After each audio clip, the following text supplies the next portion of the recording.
बारिश वाला प्यार, भाग 3। कल सुबह जब शाइनी ऑफिस आए तो बहुत खुश थी। बोली, माँ, बॉस कह रहे थे अगर मैंने उनकी कंपनी को कॉन्ट्रैक्ट दिलवा दिया तो जल्द ही मुझे प्रमोशन मिलेगी। उसके थोड़ी ही देर में शाइनी का मैसेज आया कि आज कॉन्ट्रैक्ट के लिए एक बहुत बड़े सेठ अवस्थी से मिलने जाना है।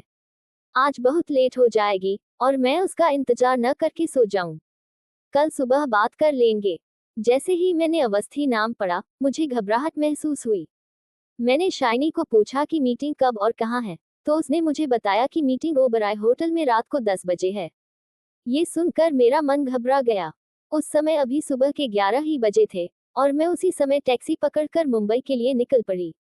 मुझे कुछ समझ नहीं आ रहा था कि कैसे अपनी बेटी को उस दरिंदे से बचाऊं, जो कि उसी का ही खून है। मैं जैसे ही होटल पहुंची, लगभग 11 बज रहे थे। मैं पूरे रास्ते शाइनी को फोन करती रही, मगर आज अचानक शायद उसका फोन खराब हो गया था। मैंने रिसेप्शन पर अवस्थी का रूम पूछा, तो उन्होंने बताने से इनकार कर दिया। बोले सर की मीटिंग चल रही है। मुझे कुछ आइडिया था ही कि शायद रूम का पता रिसेप्शन पर न बताएं, इसलिए एक शैंपेन की बोतल और केक भी रास्ते से लेकर साथ रख लिया था। तब मैंने एक नाटक रचा। उस केक और शैंपेन की बोतल को दिखाकर रिसेप्शन पर बैठी एक महिला से रिक्वेस्ट की कि अवस्थी जी मेरे पति हैं और वो बिजनेस में इतने बिजी रहते हैं कि अपना जन्मदिन तक भूल गए। मैं उन्हें सरप्राइज देने आई हूँ। इस तरह उन्हें यकीन दिलाकर मैं रूम तक गई, लेकिन रूम के बाहर डू नॉट डिस्टर्ब का बोर्ड लटकता देख वेटर अंदर जाने से मना करने लगा। तब मैंने वेटर को चुप रहने का इशारा करके दरवाजा खटखटाया, तो अंदर से बहुत ही गुस्से भरी आवाज आई, कौन बदतमीज है। बाहर डू नॉट डिस्टर्ब का बोर्ड नहीं दिखाई दिया। सर, आपके लिए सरप्राइज है, please open the door. Please sir, it's a huge surprise, मैंने कहा। सेठ तो वैसे ही लड़कियों का दीवाना था, सुरीली आवाज सुनकर दरवाजा खोल दिया। अब तक मैं वेटर को वापस भेज चुकी थी। सेठ के दरवाजा खोलते ही उसे नाइट गाउन में देखकर मेरा दिमाग झन्ना उठा और उसे धक्का देकर मैं ट्रॉली लेकर अंदर चली गई। अचानक इस तरह के व्यवहार की उम्मीद न होते हुए सेठ हड़बड़ा गया। गुस्से से चिल्लाने लगा, कौन हो तुम और इस तरह से अंदर क्यों आई। मुझे देखते ही शाइनी मुझसे लिपट गई और रोने लगी। बोली, अच्छा हुआ आप आ गए, वरना आज मैं कहीं की न रहती। मैंने देखा एक दो जगह से उसके कपड़े फटे हुए थे, जिन्हें देखते ही मुझे पुरानी सारी बातें याद आने लगी। उस वक्त मुझे कुछ होश नहीं था। कुछ सोचने के बाद शीतल फिर से बोलने लगी कि अचानक मैंने शैंपेन की बोतल उठाई और जोर से सेठ के सिर पर दे मारी। उसके सिर से खून की धारा बहने लगी।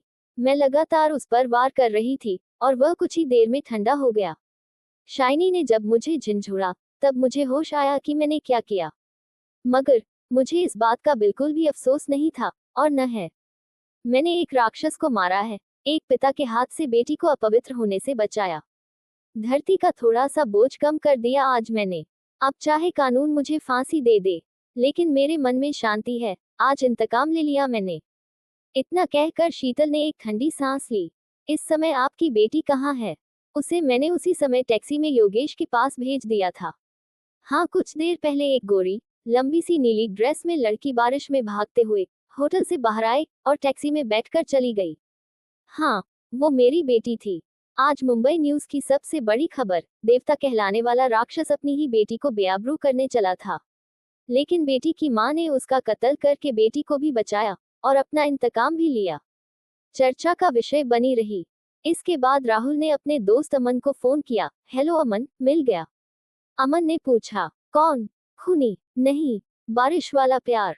राहुल को अब उस लड़की का नाम भी पता चल चुका था, जो उसके दिल को पहली ही नजर में घायल कर गई थी। राहुल ने शीतल को भरोसा दिया कि वह अपने स्तर से उसकी जमानत कराने का प्रयास करेगा। उसने उसके मुंह बोले भाई का फोन नंबर भी ले लिया।